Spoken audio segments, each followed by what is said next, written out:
If you have ever laid awake at 3 inches the morning, convinced the world was against you, I want you to stay with me for the next few minutes. What I am about to say may change the way you see the last 30 years of your life. For 3 decades I walked this earth believing I was under attack. On paper, I had everything a man in America is supposed to want: a corner office, a steady 6-figure income, a home in the suburbs with more square footage than I grew up with. My name was on the door. People called me sir. And yet I was exhausted. I moved through life braced for impact. If my boss sent a short email, I assumed I was in trouble. If my wife sounded tired, I believed she was disappointed in me. If someone cut me off on the highway, I took it as a personal insult. My heart would pound, my jaw would tighten. I was always ready to defend myself. But here is the truth that took me half a century to understand. There was no war. No one was plotting against me. No one was secretly keeping score. The battlefield existed entirely in my own mind. I was reacting to shadows, not threats. When you spend years expecting rejection or disrespect, your nervous system stays on high alert. You begin to interpret neutral events as danger. A simple misunderstanding feels like betrayal. A small inconvenience feels like proof that the world is unfair. I was not fighting my boss. I was not fighting my wife. I was fighting old fears I never addressed. And until I faced that reality, no promotion, no paycheck, and no achievement could bring me peace. And that realization led me to something even harder to admit. The man walking into that corner office every morning was not reacting like a seasoned executive in his 50s.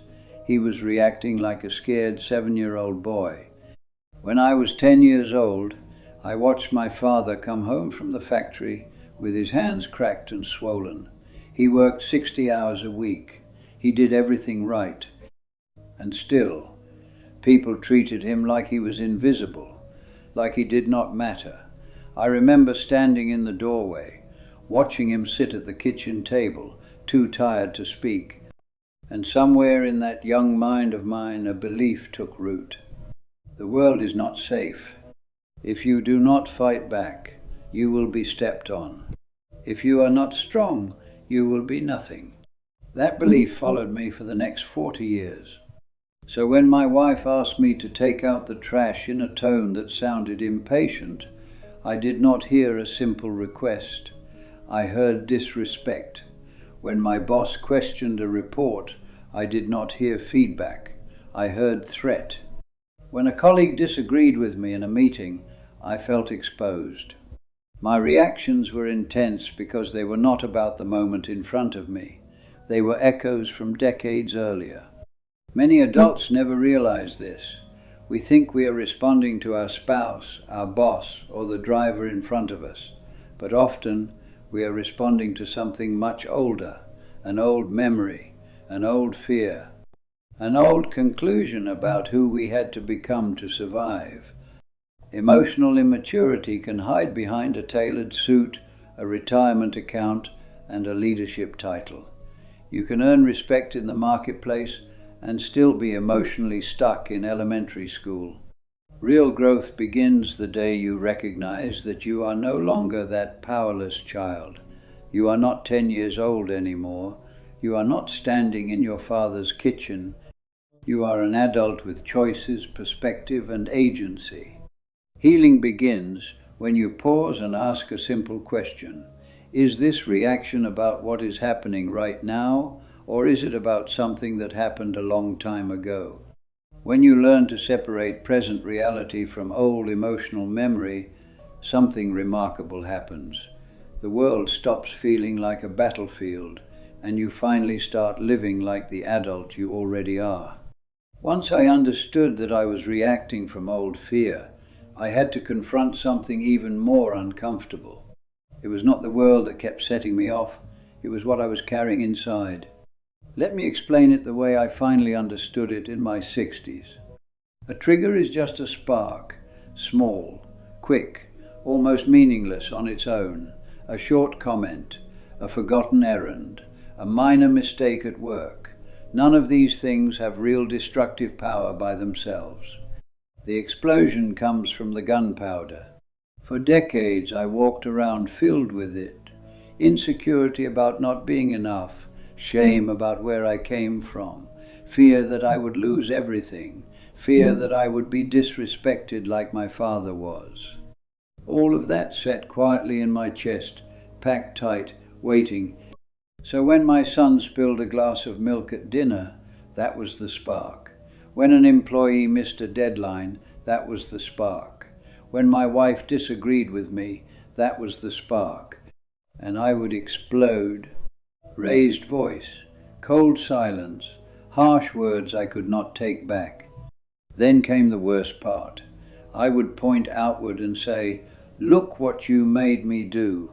If you had not said that, if you had not done that, if you had just been more careful." But the truth was painfully simple. They did not make me explode. They lit a spark. I was the one walking around with explosives. That realization changes everything because it removes the comfort of blame. It is easier to believe that other people are too sensitive, too careless, too demanding. It is harder to admit that you have been carrying old emotional pain for 40 years and never unpacked it. Until you take responsibility for your own gunpowder, the world will keep setting you off. Different people, different rooms, same explosion. Personal responsibility in this context is not about shame. It is about freedom. When you admit that the reaction belongs to you, you also gain the power to change it. The real work is quiet. It happens in reflection, in honest conversations, in choosing to pause instead of erupt, in asking yourself what fear is underneath the anger. When you start diffusing your own explosives, something remarkable happens. The sparks stop turning into fires, and for the first time in decades, your relationships begin to feel safe instead of fragile. As I began diffusing that gunpowder, I discovered something else that had been fueling it for years. There was a voice in my head, you know the one, the voice that shows up at 3 a.m. and starts listing your failures. The voice that tells you that you are behind, that you are slipping, that you are one mistake away from losing everything. For most of my life, I believed that voice was my advantage. I told myself it was the reason I succeeded. I thought it kept me sharp. If I criticized myself harder than anyone else could, then no one could catch me off guard. If I demanded perfection from myself, maybe I would never feel the humiliation my father felt. But I was wrong. That voice was not strength. It was fear wearing a suit and tie. It was not wisdom. It was a frightened child trying to stay safe. Somewhere along the way, I learned that being flawless meant being protected. If I performed well enough, earned enough, achieved enough, then maybe no one could reject me. So that inner voice became a drill sergeant. It pushed, it scolded, it never let me rest. Work harder. Do better. You are not enough yet. The problem is that anxiety can sound like discipline. Worry can sound like responsibility. But they are not the same thing. That harsh inner critic is usually a protective mechanism that formed when we were young. It developed to help us survive uncomfortable environments, and at one time it may have served a purpose. But decades later, it often continues running the show long after the danger is gone. For years, I tried to silence it. I drowned it in long work hours. I distracted myself with achievement. I tried to outrun it. None of that worked. What finally changed things was simple and surprisingly gentle. Instead of fighting the voice, I acknowledged it. I would pause and say to myself, I know you are trying to protect me. I know you are afraid, but I am not a child anymore. I can handle this. That shift matters. When you tell yourself that you are the adult now, You move from self-punishment to self-leadership. You stop confusing fear with guidance. You begin making decisions from clarity instead of panic. Peace does not come from crushing that inner voice. It comes from recognizing it for what it is and choosing not to let it drive.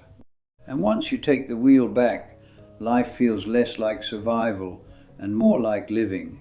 Once I stopped letting that inner critic run my life, I had to face the cost of all those years it had been in control. And the heaviest cost was not in my career. It was at my own dinner table. For most of my adult life, I truly believed I was being a good father. I grew up with very little, so I made a promise to myself that my children would never worry about money the way I did. I worked long hours. I chased promotions. I bought the 4-bedroom house in the suburbs. I paid for summer camps and college tuition. I made sure there was always food in the refrigerator and heat in the winter. On the outside, it looked like success. But here is what I brought home every evening along with that paycheck: stress, irritability, emotional distance, a mind that never shut off. I would sit at the dinner table, physically present but mentally miles away, thinking about the next deal, the next performance review, the next financial goal. If one of my kids interrupted my thoughts, I would snap, not always loudly, but sharply enough that they felt it. Children do not measure love in square footage or car payments. They measure it in presence, in eye contact, in whether you are actually listening. And children are incredibly sensitive to a parent's emotional state. They absorb it the way a sponge absorbs water. When a father walks around tense and preoccupied, a child does not think, "Dad is stressed about the economy." A child thinks, "Dad is unhappy. Maybe I did something wrong." That realization still stings. Without meaning to, I passed down my anxiety. I handed my children my unhealed patterns dressed up as responsibility. I gave them comfort, but not always calm. Opportunity, but not always emotional safety. We often think trauma is only about extreme hardship. Sometimes it is quieter than that. Sometimes it is simply growing up around a parent who is always on edge. If I could go back, I would still provide. Responsibility matters, but I would fight harder for something else. My own emotional health. Because the greatest inheritance you can leave your children is not a trust fund. It is stability. It is a home where the atmosphere feels safe. It is a parent who has done enough inner work to respond instead of react. Money supports a family, but emotional steadiness sustains one. And that is a lesson I learned later than I wish I had. And that brings me to where I sit today. I am 77 years old. There are dinners I cannot go back to. There are sharp words I cannot unsay. There are evenings when my children needed a calm father and got a distracted one instead.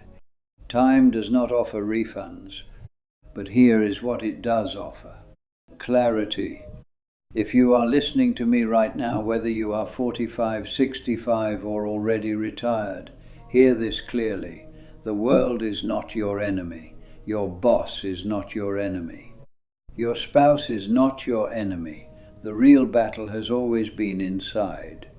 Safety is not earned through titles. Worth is not earned through income. Peace is not earned through perfection. They are internal states. For most of my life, I tried to achieve my way into feeling secure. I tried to provide my way into feeling respected. I tried to control my environment so I would not have to face my fear. None of it worked. The corner office did not silence the inner critic. The larger paycheck did not calm the nervous system.